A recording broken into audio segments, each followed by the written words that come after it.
Hello friends, welcome to this educational platform. आप सभी का आपके अपने इस एजुकेशनल प्लेटफॉर्म पर स्वागत है।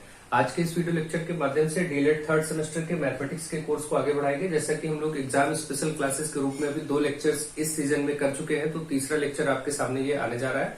बहुत ही इंपॉर्टेंट लेक्चर्स होंगे जिसमें प्रीवियस ईयर के क्वेश्चन भी सम्मिलित रहते हैं। जैसे आपके सामने 2016 के क्वेश्चन लिए गए हैं, तो 2016, 17, 18 या 22 तक के जो भी क्वेश्चन पेपर्स आपके हुए हैं, तो उनके क्वेश्चंस आपको इसमें सम्मिलित करते हुए और कुछ और डिफरेंट काइंड ऑफ क्वेश्चंस को लेकर के सॉल्व कराया जा रहा है। तो आप सभी बहुत अच्छे से इसको देखें, सीखें, समझें और एक दूसरे को कनेक्ट करें। वीडियोस को लगातार शेयर करते रहें, अपने फ्रेंड्स को जोड़ते रहें। तो चलिए देखते हैं क्वेश्चन नंबर 1। जैसा कि आपके सामने लिखा है, इसमें बोला गया है 30, 120, 90 और 300 ये 4 संख्याएं दी है। बोला है कि ये समानुपात में नहीं है। क्यों समानुपात में नहीं है और 4 ऑप्शंस दिए हैं। तो आपको पता है, एक बहुत ही इंपॉर्टेंट रूल मैंने आपको बताया कि समानुपात में कोई भी संख्या होती कब है। समानुपात में तभी होती है जब बाहरी पद मतलब ये पहला और चौथा, और मध्य पद इसका मतलब दूसरा और तीसरा। यानी कि आपको एक रूल पढ़ाया गया समानुपात में कि बाह्य पदों या बाहरी पदों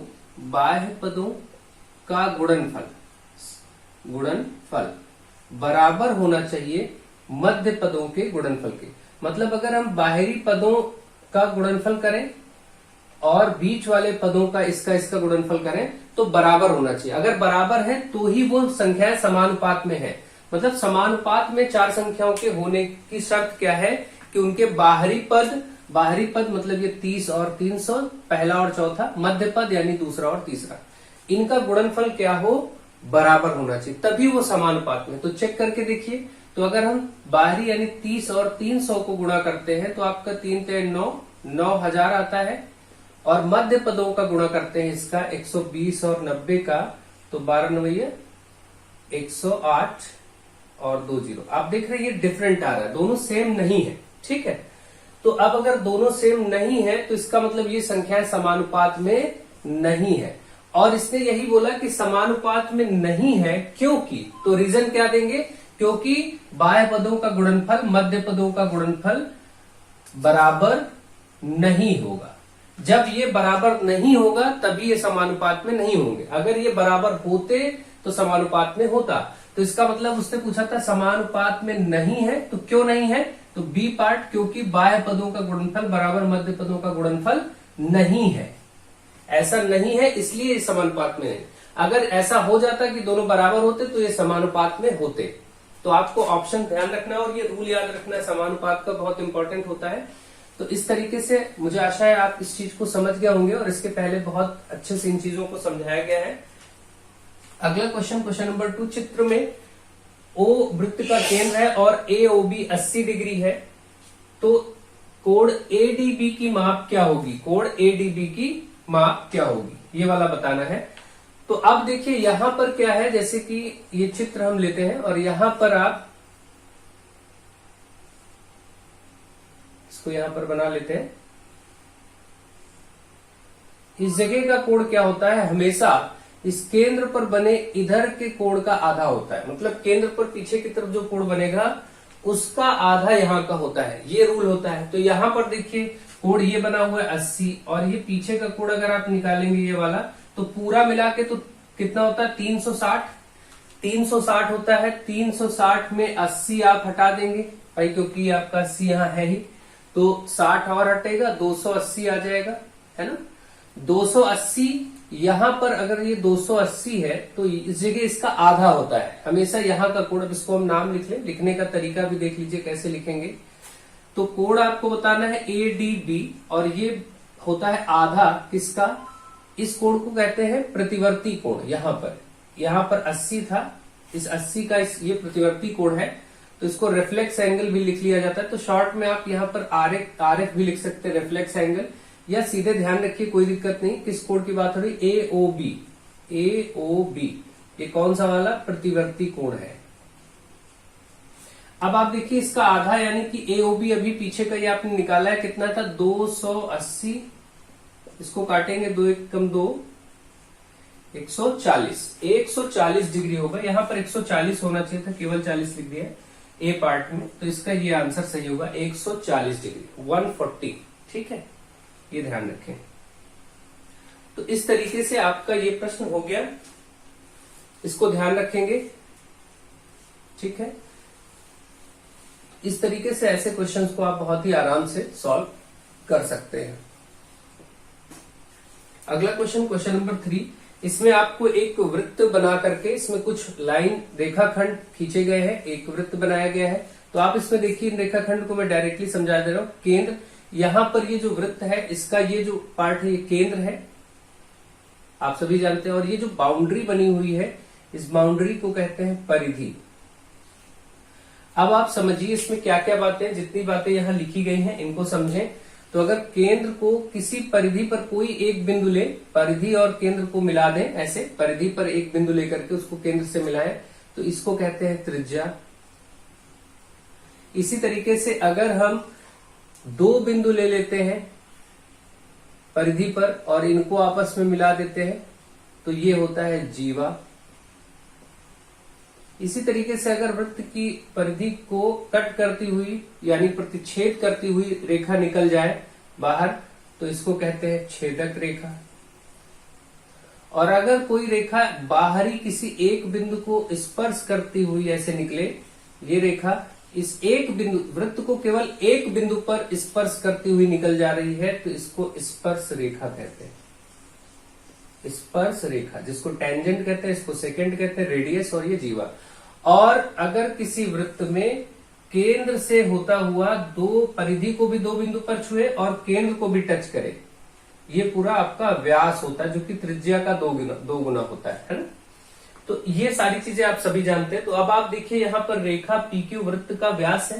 PQ कहाँ बना हुआ है, नीचे, और PQ मैंने क्या बताया है, यहाँ देखिए अगर मैं इसका नाम PQ कर दूं प्रश्न के अनुसार, तो ये स्पर्श रेखा है।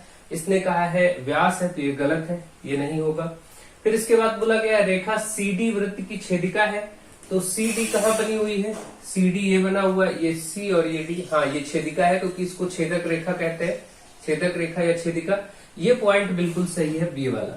इसके बाद देखिए क्या था, रेखाखंड OR वृत्त की जीवा है। OR कहाँ बना हुआ, ये OR त्रिज्या है, जीवा नहीं है, इसलिए ये गलत था। D में ASBA त्रिज्य खंड है, ASBA त्रिज्य खंड नहीं बल्कि वृत्त खंड है। ये चीजें भी मैंने बताई थी, इसको फिर से रिवाइज कर लीजिए।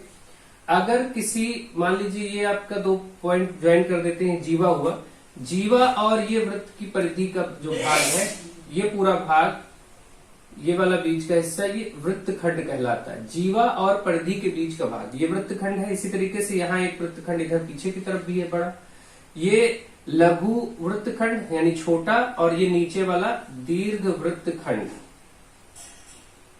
इसी तरीके से त्रिज्य खंड क्या होता है, त्रिज्य खंड में त्रिज्याओं के मध्य का भाग, यानी देखिए ये एक त्रिज्या हो गई, ये दूसरी त्रिज्या हो गई, और ये वाला जो आपका वृत्त की परिधि का भाग, ये वाला हिस्सा त्रिज्य खंड कहलाता है, इस तरीके का हिस्सा। ठीक है, तो त्रिज्य खंड, वृत्त खंड, व्यास और सारी डिटेल आपके सामने है। जो कुछ भी इससे रिलेटेड पूछा जाएगा आप इसको कर सकते हैं। मुझे आशा है आपको ये सारी बातें समझ में आ गई होंगी। तो चलिए आगे बढ़ते हैं और डिफरेंट क्वेश्चंस को लेकर के उनको भी सॉल्व करते हैं और सीखते हैं। अब क्वेश्चन नंबर 4 आपके सामने लिखा, देखिए क्वेश्चन नंबर 4 में क्या कहा गया है कि log 169 13 बेस है इसका, यानी log 169 टू द बेस 13 का मान ज्ञात करना है। इसका आपको मान ज्ञात करना है, तो आप क्या करेंगे, ऐसे प्रश्न में सीधे इसको मान लेते हैं कि मान लिए ये x है। अब अगर आपने इसको x मान लिया तो ये आप लिख देंगे, अब x जो आएगा वही इसका मान होगा। ठीक है, तो अब आपको ये तरीका पता है कि लघुगुणक रूप से घातांक रूप में कैसे बदलते हैं, ये मैंने आपको बहुत अच्छे से पढ़ा रखा है डिटेल में। तो इसको जरा घातांक रूप में बदलिए, तो ये जो 13 है ये ऐसे ही रहेगा, इधर वाली संख्या x जो है इस पर पावर में आ जाती है, और ये जो 169 है वो इधर पहुंचा दिया जाता है। ये तो आपको बहुत अच्छे से मालूम है। अब ये लघुगुणक रूप, इसका ये घातांक रूप बन गया। अब आपको इधर 13 पर x है और इसको आपको मालूम है कि 13 पर घात 2 लिख सकते हैं, क्योंकि 169 13 का वर्ग होता है, 13 गुणे 13 करके 169 मिलता है ना। तो 13 की घात 2। अब देखिए इधर भी 13 इधर भी 13।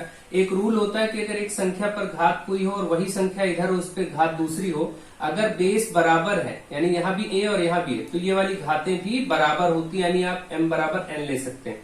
इसका मतलब जैसे मान लीजिए 2 पर घात x है और इधर 2 पर घात 5 है, तो इसका मतलब अगर ये आधार बराबर है तो ये x और 5 भी बराबर होंगे, इसका मतलब x बराबर 5 लिखा जा सकता है। इसी तरीके से यहाँ पर आधार में 13, यहाँ भी 13, तो ये x बराबर 2 आ जाएगा और यही इस प्रश्न का उत्तर हो गया। आपको x ही बताना था, यानी आपने जो माना था। तो इस तरीके से साधारण रूप से आपने इसको सॉल्व कर लिया। ऐसे कोई भी प्रश्न इस रूप में आए तो आप आराम से कर सकते हैं। जैसा कि एक क्वेश्चन मैं और ले लेता हूं यहाँ पर, ताकि आपको समझ में आ जाए। मान लीजिए ये भी शायद पूछा ही गया क्वेश्चन है, log 3 बेस पर यहाँ 0.9 का मान बताना है। तो इसको आप मान लेंगे x, ठीक है। आपको इसका मान बताना था, आपने इसको x मान लिया। अब क्या होता है, ये जो घात में आधार में संख्या है 3, इस पर ये वाली संख्या इधर वाली पावर में आ जाएगी x, और ये 0.9 इस तरफ पहुंच जाएगा। 0.9 लिखें या केवल 9 लिखें, एक ही बात है। 3 पर ये x है और यहाँ पर आप इसको 3 का स्क्वायर बोल सकते हैं। 3 का वर्ग 9 होता है। 3 यहाँ भी 3 यहाँ, इसका मतलब ये घातें भी बराबर होंगी, तो x बराबर 2। ठीक इस तरीके से यहां से भी x का मान 2 आ गया। तो कोई भी ऐसा प्रश्न आए तो आप उसको इसी प्रकार से सॉल्व कर सकते हैं। मुझे आशा है कि आपको ये अच्छे से समझ में आ गया होगा और इसको अब आप आराम से कर सकेंगे। वैसे तो चैप्टर वाइज क्रम में बहुत डिटेल में सारी चीजें पढ़ाई जा चुकी हैं। जो भी वीडियोस पहले से पढ़े उनको ढंग से अगर आप देखते हैं तो सब कुछ आप अच्छे से सीख जाएंगे। क्वेश्चन नंबर 5 आपके सामने है, x पर -6 और भाग का चिन्ह है x पर -7, इसका मान बताना है। देखिए इसमें क्या है, जब भाग होता है तो आपके इस तरीके की कोई संख्या लिखी हो, जैसे a की घात m और डिवाइड करना है a की घात n से, तो क्या होता है, ये a ऐसे लिखते हैं और ये जो घातें हैं ये माइनस हो जाती। इसी तरीके से a की घात m गुणे अगर गुणा करना हो तो a यानी आधार में संख्या बराबर है, ये भी देखिए जो यहाँ है वही यहाँ भी है, तो ये संख्याएं ऐड हो जाती, जुड़ जाती गुणा करते समय। तो यहाँ भाग था, तो इसका मतलब ये x पर -6 में ये वाला जो -7 है ये घट जाएगा। देखिए -6 और ये -7 और ये घट जाएंगे, इसलिए बीच में माइनस, क्योंकि नियम ये कहता है ना, जब दो संख्याएं इस तरीके से भाग करनी हो और ये घात में हो, आधार बराबर हो, तो वो संख्याएं ऊपर आपस में क्या होती हैं, घटा दी जाती, माइनस कर दी जाती। तो -6 तो आपके पास ये था ही और -7 ये था और ये घट जाएगा, तो इसलिए इसको घटा दिया। तो अब कितना बचेगा, देखिए x पर -6 ये है और ये माइनस माइनस प्लस हो जाएगा, तो ये वाला माइनस और ये वाला माइनस प्लस हो जाएगा। अब आप देख रहे हैं +7 और -6, तो प्लस माइनस माइनस, यानी x पर कितना बचेगा, 7 में से 6 जाएगा 1, और बड़ी संख्या के आगे प्लस है इसलिए प्लस का 1। इसका मतलब x पर घात 1 या +1, ये इसका उत्तर होगा, ये ध्यान रखें। इस तरीके से ऐसे इसको सॉल्व करना है, बस नियम को ध्यान से समझें और बाकी कोई दिक्कत की बात नहीं होती है, कोई प्रॉब्लम आपको नहीं होगी।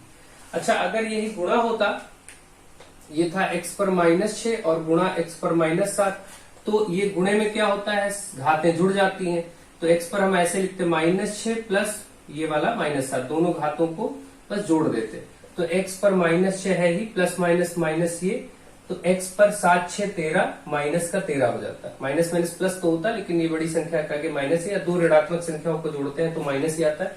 7 6 13, तो x पर -13। अगर गुणा होता, इस प्रश्न में पूछा गया होता, तो ये उत्तर आता, क्योंकि भाग है इसलिए x पर +1 आया। ठीक, तो दोनों प्रकार से मैंने समझा दिया है। आई होप आपको ये चीज समझ में आ गई होगी पूरे डिटेल में ढंग से। अगर आप ये सब चीजें प्रैक्टिस में किए हुए हैं तो आपको कोई प्रॉब्लम नहीं होगी। क्वेश्चन नंबर 6, यदि एक घन की कोर 4 सेंटीमीटर, देखिए घन कोई भी हो, जैसे इन्होंने कहा कि यदि एक घन की कोर 4 सेंटीमीटर है, घन बना लेते हैं, ठीक, ये घन हो गया। यदि एक घन की कोर 4 सेंटीमीटर, इसका मतलब ये जो कोर है ये कोर ही होती है, सब जितनी बाउंड्रीज ऐसे दिख रही है सब कोर है। मैंने आपको बताया कि किसी घन में टोटल कितने कोर होते हैं, कितने शीर्ष होते हैं, कितने फलक होते हैं, सब समझा चुका हूं। यदि एक घन की कोर की लंबाई 4 सेंटीमीटर है, मान लो ये 4 सेंटीमीटर है, तो हर जगह 4 होगा, क्योंकि घन में तो सब बराबर ही होता है, कोई भी हो 4 ही होगा, सब 4 होंगे। तो लिखने के ऐसे सबको नहीं लिख रहा हूं। तो इसका मतलब घन की कोर 4 सेंटीमीटर, तो उसमें कोरों की संख्या, देखिए इसकी लंबाई कितनी है, इसकी माप क्या है, इससे फर्क नहीं पड़ता। किसी भी घन में कोर कितने होते हैं, तो कोई भी घन या घनाभ कोई भी हो, उसमें कोर हमेशा 12 होते हैं, 12 किनारे होते हैं। जैसे एक ये वाला, आप अपने कमरे में जिसमें बैठे हैं उसको अगर देखें, घन या घनाभ ये होता ही है, तो आप देखें नीचे आपको 4 किनारे दिख रहे हैं फर्श के पास, 4 पिलर जहां कॉर्नर खड़े हैं वो दिख रहे हैं, 4 4 8 किनारे हो गए, और छत पर भी 4 किनारे आपको दिख रहे हैं। तो 12 किनारे यही होते हैं, इन्हीं को कोर कहते हैं। जैसे ये वाला, ये वाला, ये और ये नीचे के फर्श के हो गए, फिर ये कॉर्नर वाले हो गए, देखिए ये 4 कॉर्नर के हो गए। अब ये 4 ऊपर के बचे, 1 2 3 4। तो कुल मिला के कोर 12 होते हैं। शीर्ष के किनको बोलते हैं? ये जो पॉइंट है, जो कॉर्नर जहां पर मिल रहे हैं, 3 4 5 6 7 8, इसलिए शीर्ष जो होते हैं घन या घनाभ में वो 8 होते हैं। और फलक क्या होते हैं? फलक मतलब फेसेस। जैसे कमरे में आप जिस बैठे हैं उसको देखें, एक जैसे हम ये देखें जिसपे बोर्ड लगा हुआ, ये एक आपकी दीवालें कितनी कमरे में देखिए, एक ये वाली दीवार और इसके अपोजिट 2, एक लेफ्ट में दीवार, एक राइट में, तो 4, और एक नीचे की फर्श और ऊपर की छत 6। तो 6 फलक होते हैं। कुल मिलाकर के अगर फलक पूछे जाए तो वो 6 होते हैं। इसको आप इंग्लिश में एज बोलते हैं। ये आपका वर्टेक्स या वर्टिसेस कह सकते हैं प्लूरल में, और ये आपका फेसेस, कितने फेस होते हैं। तो किसी भी घन या घनाभ में ये चीज आपकी लागू होती है। घन या घनाभ में कोर 12, शीर्ष 8, फलक 6 अक्सर पूछा जाता है और इसमें कंफ्यूज कराने की कोशिश की जाती है। ठीक है, तो इस तरीके से आपको ये चीज समझ में आ गई होगी कि कैसे ये प्रश्न आपका सॉल्व होगा और इसमें क्या डिमांड थी। तो यदि घन की कोर 4 हो, 6 हो, 8 हो, कुछ भी, कितने भी सेंटीमीटर हो, लेकिन उसमें कुल कोर कितनी होंगी? कुल कोरों की संख्या 12 होगी। तो यहाँ का उत्तर हो जाएगा इसके लिए 12 कोर। चलिए क्वेश्चन नंबर 7 देखते हैं। 5xy plus 4xy plus 5x³ का उभयनिष्ठ गुणनखंड क्या होगा? अब इसका उभयनिष्ठ गुणनखंड देखें, देखिए इसमें सब कुछ देखें तो सब में क्या उभयनिष्ठ है? तो आप देखिए सब में कॉमन क्या है? x यहां भी, x यहां भी, x यहां भी, x कॉमन है। यहां से बचेगा 5y, यहां से 4y, और यहां से आपका 5q। तो केवल x ऐसा था जो तीनों में था। उभयनिष्ठ का मतलब क्या होता है? जो सब में हो। तो सब में केवल ये x ही था, इसलिए उभयनिष्ठ गुणनखंड x होगा। तो इसका उत्तर हो गया, इनका जो उभयनिष्ठ या कॉमन जो फैक्टर है, गुणनखंड है, वो क्या है? वो x है। ये उत्तर हो गया।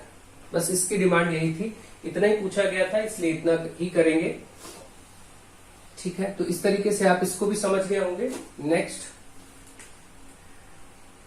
परिमेय संख्या 3/5 से बड़ी परिमेय संख्या कौन है? 4 विकल्प दिए हैं, इनमें इससे बड़ा कौन सा होगा? तो देखिए बड़े की बात की गई है 3/5। 3/5 का अगर हम लगभग मान निकाल लें तो भाई दशमलव लगाएंगे, 0 बढ़ाएंगे, 5 छक्का 30, यानी इसका लगभग मान 0.6 है।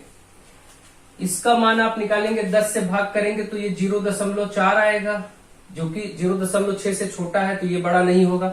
माइनस की संख्या तो पहले ही छोटी होगी भाई, माइनस की संख्या तो प्लस वाली संख्या से छोटी ही मानी जाती है, इसलिए इसको चेक करने की जरूरत नहीं।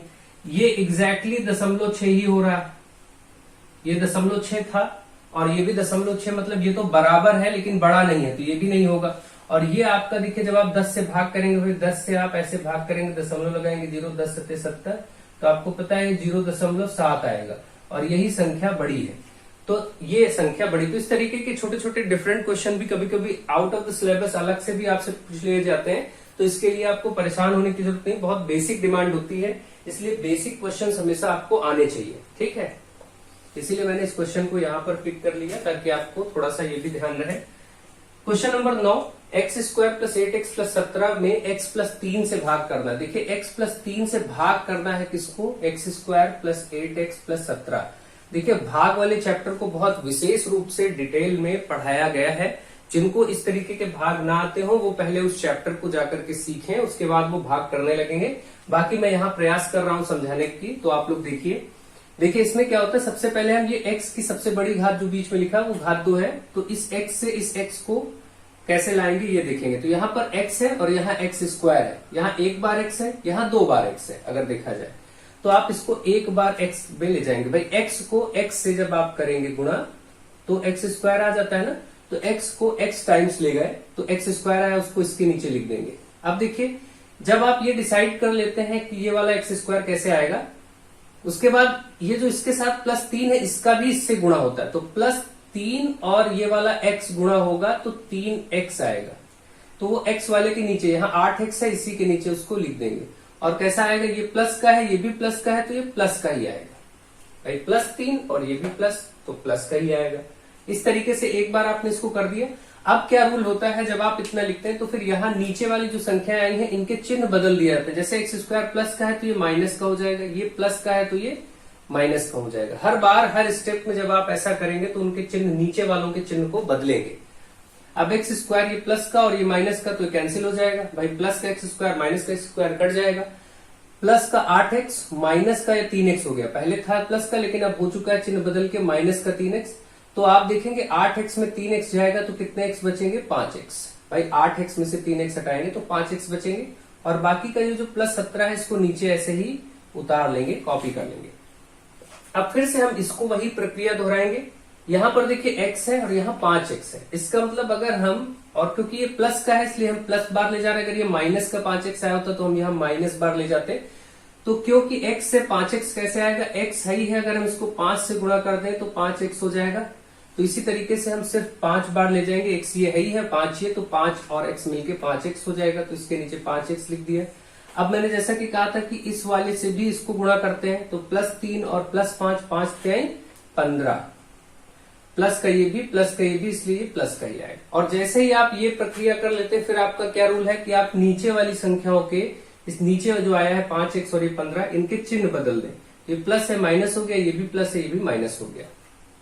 अब फिर से देखेंगे, प्लस का 5 माइनस का 5x कैंसिल, भाई 5x में 5x जाएगा, 0 बचेगा। फिर यहां से प्लस का 17 और ये माइनस का 15, तो 2 बचेगा। भाई प्लस माइनस माइनस, 17 में 15 गया तो 2 बचा। अब आगे ये भाग नहीं हो सकता, यहीं खत्म हो जाएगा, क्योंकि इसी को हम बोलेंगे कि ये शेष आ गया या शेषफल है। क्योंकि रीजन ये है, अब ये x वाला टर्म यहाँ पर खत्म हो गया। जब तक x वाला टर्म रहेगा, x का पद रहेगा, तब तक भाग होगा। जैसे ही x का पद खत्म, वैसे ही भाग की प्रक्रिया खत्म। तो अब आप देखेंगे 2 शेषफल और भागफल का किसको माना जाता है, भागफल माना जाता है जो यहाँ आया है, जो कि है x+5। भागफल x+5, शेषफल 2। ये इसमें यही पूछा था कि आप भाग करके भागफल और शेषफल बताएं, तो दोनों आपके सामने आ चुके हैं। ये प्रश्न का उत्तर हो गया। इस तरीके से भाग बहुत डिटेल में सिखाया गया है आप लोगों को। जितने भी भाग बड़े से बड़े हो सकते हैं वो पढ़ा दिए गए हैं, आप लोग चैप्टर में उसको सीख लें। कोई प्रॉब्लम हो तो हमें बताएं। क्वेश्चन नंबर 10, यहां पर डिमांड है x पर पावर में है a-b गुणे, फिर से दूसरा x है जिस पर b-c। ये 2021 का पूछा गया प्रश्न है, शायद सब लगभग पूछे गए प्रश्न है किसी न किसी सन में। तो x पर b-c गुणे x पर c-a, इसका मान बताना है। अभी मैंने आपको बताया था कि जब कोई संख्या जिस पर आधार समान हो और घातें अलग अलग हो, मान लेते हैं mn हो, और इनको आपको गुणा करना हो, तो ये सभी घातें जुड़ जाती हैं, जितनी भी हो m n o गुणा करेंगे, लेकिन आधार अगर समान है तो घातें सब एक साथ जुड़ जाती हैं। तो यहां भी हम वही नियम लगाएंगे, x ऐसे लिख लेंगे और ये जितनी घातें हैं जैसे a-b प्लस ये b-c प्लस ये c-a हमने जोड़ दिया। अब जोड़ने पर देखेंगे x पर बचा क्या, a प्लस का a माइनस का खत्म, a में से a जाएगा 0, b माइनस का b प्लस का खत्म, c माइनस का c प्लस का खत्म, कुछ नहीं, 0 बचा। सब कट गया तो 0 बचा। और किसी भी संख्या पर जब घात 0 बचती है तो इसका मान कितना होता है, 1 होता है। ये मैंने आपको बताया। तो x पर घात 0 तो इसका मान 1। कोई भी संख्या हो, जैसे मान ले x पर घात 0 तो इसका मान 1। अगर मैं बोलूं कि 205 की घात 0 तब भी इसका मान 1। अगर कोई भी संख्या हो उस पर घात 0 हो तो उसका मान 1 होता है, बजाय इसके कि 0 पर घात 0 नहीं, क्योंकि 0 पर घात 0 का मान अपरिभाषित है, इसको अभी तक परिभाषित नहीं किया गया। तो 0 पर घात 0 नहीं लेना है। बाकी 0 के अतिरिक्त कोई भी अन्य संख्या लिखी हो, कोई भी संख्या लिखी हो उस पर घात 0 हो तो इसका मान हमेशा 1 होता है, एक्सेप्ट 0 यानी 0 के अलावा। तो आप यहां देख रहे हैं, यहां पर x पर घात 0 था, इसका मान 1 हो गया। तो इस तरीके से बहुत ही सिंपल सा ये क्वेश्चन था, कोई दिक्कत की बात नहीं, बहुत ही सिंपल क्वेश्चन था, बस केवल ऑब्जर्वेशन बेस्ड था और कुछ भी नहीं। ऐसे क्वेश्चन कितने भी क्यों ना बन जाए कोई प्रॉब्लम नहीं होती, बस समझने की जरूरत है बस। जैसे यहां पर अब आप देखिए अब मान लेते हैं y लिखा और ऊपर यहां पर आपका p माइनस क्यू लिखा, फिर से y लिखा, q माइनस r लिखा, फिर से y लिखा, r माइनस p लिखा। अब इसका मान बोल दिया तो ये गुणे में क्या होगा, y ऐसे लिखेंगे, बाकी जितनी घातें हैं देखिए वो सब जुड़ जाएंगी और जैसे ही जुड़ेंगी देखिए p प्लस का p माइनस का, r प्लस का r माइनस का, q प्लस का q माइनस का, इस पे घात 0 तो मान एक ही हो गया इसका भी। इस प्रकार के प्रश्नों को ऐसे ही आप सॉल्व कर लेंगे, वो कितने भी अजीब क्यों ना बनाए जाए। मान लीजिए अब यहाँ पर x बटे वाई और इस पर आपका वैसे a माइनस बी, यहाँ भी x बटे वाई, इस पर b माइनस सी, यहाँ भी x बटे वाई, इस पर c माइनस ए, इस तरीके से आया तो आप देखेंगे आधार में तो x बटे वाई ही है, इसको लिख के और ये सब गुणा हो रहा है, गुणे में घाते सभी क्या हो जाएंगी, जुड़ जाएंगी, a minus B plus B minus C plus C minus A, C minus का सी प्लस का ए माइनस का ए प्लस का बी माइनस का बी प्लस का, सब खत्म। तो x बटे वाई पर सब कट के 0 और जब किसी संख्या पर मान 0 तो उसका उत्तर 1। तो इस तरीके से ऐसे कितने भी प्रश्न बन सकते हैं, कैसा भी प्रश्न बने, आपको बस कॉन्सेप्ट क्लैरिटी होनी चाहिए, बस कोई प्रॉब्लम नहीं। आई होप आप इसको समझ चुके होंगे और ऐसे प्रश्नों को आप बहुत अच्छे से कर सकेंगे। ठीक है, नेक्स्ट क्वेश्चन और आज का लास्ट क्वेश्चन। एक शहर की जनसंख्या 10 लाख से बढ़कर 3 वर्ष में 11,57,625 हो जाती है तो वार्षिक वृद्धि दर बताना है। देखिए, जब ऐसे जनसंख्या वृद्धि हो रही हो या जनसंख्या में कमी हो रही हो या किसी भी कंपनी के प्रोडक्शन में वृद्धि हो, उत्पादन में और या उत्पादन में कमी हो, ऐसे प्रश्न जब भी आए तो सूत्र तो वही लगता है जो आपका होता है a बराबर p, यानी जो चक्रवृद्धि ब्याज का सूत्र था मिश्रधन वाला, a बराबर p 1 प्लस r बटे 100 की घात n, इसी का प्रयोग करके आप ऐसे प्रश्न लगा लेंगे। इसमें क्या है कि जब वृद्धि होगा तो यहाँ सूत्र में प्लस होगा और जब यहाँ कहीं कमी की बात की जा रही हो कि जनसंख्या में कमी हो रही, गिरावट हो रही, तो यहाँ पर 1 प्लस की जगह 1 माइनस कर देंगे, बस इतना ध्यान रखिए सूत्र में। अब आगे क्या देखें कि a की जगह किसको ले और p की जगह, तो हमेशा बाद वाली बात जो भी चीज होगी बाद की वहां a की जगह रखेंगे, जो पहले की चीज होगी यानी पूर्व या पहले का तो उसको p के प्लेस पर लिखेंगे। अब यहां समझते हैं, जैसे शहर की जनसंख्या 10 लाख थी और बढ़ करके ये हुआ, मतलब ये बाद में हुआ होगा और ये जो पार्ट है ये पूर्व का होगा या पहले का होगा, सिंपल सी बात है। तो बस ये समझ में आ गया कि ये वाला हिस्सा पूर्व का ये p की जगह रखेंगे और बाद वाला a की जगह रख देंगे। तो अब हम 11,57,625 a की जगह रख देंगे और p की जगह 10 लाख रख दिया जाएगा। 1 प्लस r बटे 100 की घात n, 3 वर्ष था यहाँ पर तो 3 वर्ष जो n होता है वहां पर 3 यहां रख देंगे। अब ये चीज गुणे में है तो ये पूरा इधर आ जाएगा बटे में, तो 11,57,625 के नीचे बटे में ये 10 लाख हो जाएगा और इधर आपका 1 प्लस r बटे 100 की घात 3। बस इसको सरल करना है और यही आपका आंसर निकल आएगा। देखिए, इसको काटें अगर हम तो इसको काटेंगे तो 5 से ही काटेंगे, जैसे 5 दूनी 10, 1 बचा 15, 5 3 15, फिर यहां देखेंगे 5 एकम 5, 2 बचा 26, बचा हम 25, 1 बचा 12, 5 दूनी 10 और फिर बचा हम 25। इसको काटे 5 दूनी 10 और फिर ये 5 0, अभी भी 5 से कटेगा, 5 चौके 20 और ये आपके 4 0। इसको 5 से काटिए तो ये आएगा 5 चौके 20, 3 बचा 31 हो जाएगा, 5 छक्का 30, 5 चौके 20, 3 बचा 31, 5 छक्का 30, 1 बचा 15, 5 3 15 और 25 से तो 0,5 हो जाएगा कट करके, क्योंकि फिर पूरा 25 लेना पड़ेगा, बीच में 0 बढ़ाना है।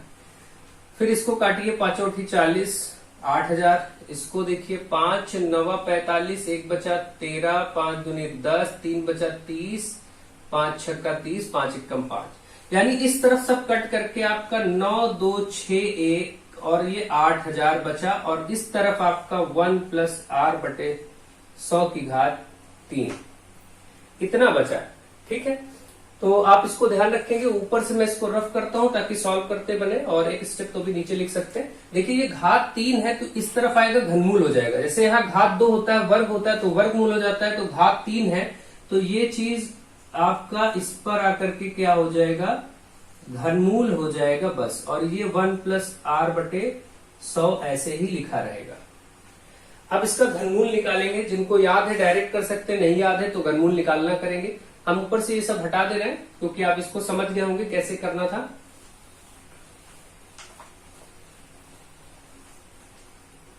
अब आपका जो प्रश्न है वो ये बचा। तो आप देखें यहाँ पर आपको 9, 2, 6, 1 का घनमूल निकालना है। तो आप घनमूल में 3 3 के जोड़े बनते हैं, तो आप इसका घनमूल निकालेंगे तो देखेंगे यहां से 3 से कट रहा है, 3 तिहाई 9 और 3 तिहाई 9 और फिर 2 संख्याएं लेनी पड़ेंगी तो बीच में 0 बढ़ाना पड़ेगा।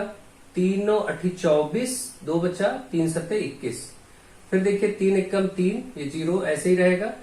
3 दूनी 6 और 3 9 27। फिर 3 से देखिए 3 तिहाई 9, 3 चौके 12, 3 तिहाई 9 और इसी तरीके से अब ये 7 से ही कटेगा। आपको 343 के बारे में पता है, 5 से कटेगा नहीं, 6 से कटेगा नहीं, 7 से कटता है। 7 चौके 28, 7 चौके 28, 6 बचा, 7 9 63। फिर ये 7 7 49, 7 एकम 7। अब देखिए 3 3 के जोड़े आप बनाएंगे तो 3 गुणे 7 मतलब 21। ये चीज 21 आ गया, तो ये 21 आ गया। और ये आपको 8000 साफ साफ दिख रहा है। 20 गुणे 20 गुणे 20 करेंगे, इसको भी आप चाहें तो ऐसे करके निकाल लेंगे, लेकिन ये क्लियरली पता चल रहा है कि 3 जीरो का हम एक पूरा 0 लिख लें और 8 का घनमूल 2 होता है तो 20 आ जाएगा। ऐसे डायरेक्ट भी लिख सकते हो, नहीं तो इसी तरीके से निकाल सकते हैं। तो ये 20 आ गया आपका, ये घनमूल निकल के 20 आ गया। और इस तरफ 1 प्लस आर बटे 100 है, बस इसी को सरल कर देना है। 1 प्लस है, इधर लाएंगे तो माइनस हो जाएगा। 21 बटे 20 के साथ 1 इधर आएगा तो माइनस हो जाएगा। इधर केवल आर बटे 100 बचेगा। इसको आप सरल करने के लिए मैंने आपको बताया था ऐसे भिन्न लिखी हो तो 21 बटे 20 यही है। ये वाला इससे केवल गुणा हो जाता है, माइनस 20 एकम 20 और नीचे बटे में वही जो यहां था, ये तरीका होता है। और ये आर बटे 100। अब आप देखिए इसको केवल हमें सरल करना बचा। 21 में 20 गया 1 बटे 20 यहाँ और आर बटे 100 यहाँ। इस तरीके से जब दो भिन्न बराबर में होता है तो क्रॉस मल्टीप्लाई या वज्र गुणन कर लेते हैं। 100 एकम 100, 100 और एकम 100, 20 और आर का गुणा होगा तो 20 गुणे आर। अब ये 20 इधर गुणे में इधर बटे में आ जाएगा। 100 के नीचे बटे 20 बराबर आर। 20 एकम 20 पंचे 100, इसका मतलब आर बराबर 5% आ गया दर। यही निकालना था। तो आर बराबर 5% इस प्रश्न का आंसर हो गया। ये 2022 में पूछा गया प्रश्न है और पूर्व और बाद की जनसंख्या को ध्यान से समझना था। यहाँ पर सूत्र का प्रयोग समझना था, वो मैंने आपको समझा दिया। मुझे आशा है आपको अच्छे से समझ में आ गया होगा कि इन सूत्रों का प्रयोग कैसे करते हैं और किस प्रकार से प्रश्न को सॉल्व करते हैं। तो आप सबको अच्छे से सीखने के लिए आप लोग चैप्टर वाइज में जाकर के सीख लें और उसके बाद बाकी एग्जाम स्पेशल क्लासेस में बहुत सारे मैंने चैप्टर्स पढ़ा रखे हैं, तो डिटेल में उनको ढूंढ करके अच्छे से अभ्यास कर लें। तो जिस प्रकार के प्रश्न में आपकी कमी है, कमजोरी है, वो आपकी दूर हो जाएगी और अच्छे से आप उसको कर सकेंगे, सॉल्व कर सकेंगे। मुझे आशा है कि आपको ये सारी चीजें समझ में आ रही होंगी। So thank you to all of you.